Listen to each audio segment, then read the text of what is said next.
ریزاین نه دی راغلی. د جمعیت علما اسلام امیدوار مفتی حاکم علي انتخابي مهم باندې کوم جایزه واچو غټ جلسې کوي.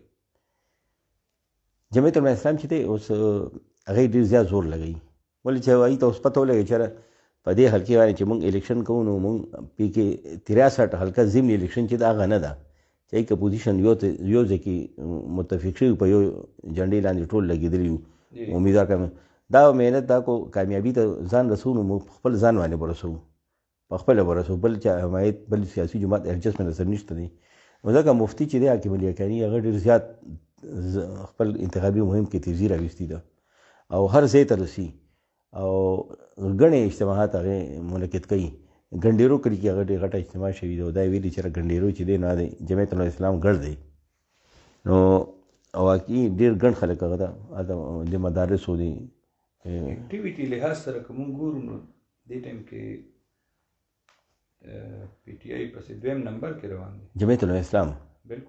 بالکل جمعیت الاسلام خپل په یوازې پروګرامونه کېږي په یوازې دغه ان ګراوند تفهیم. جمعیت الاسلام دا یوه خوبي ده چې دی نور سیاسي جماعتونو خو هېڅ چاټ مظاهره کړي ده، لږ خپل جماعتونو ته ټکټ یې ورکړي نه ورکړي بیا واپس یې غوښتي. خو جمعیت الاسلام چې دی نو هغوی نچلي سطح چې مونږ یادو دا سیسټم هم نچلي سطح دی بلدیاتو، هغوی نچلي سطح ته خپل ورکر ته ټکټ رسولی دی.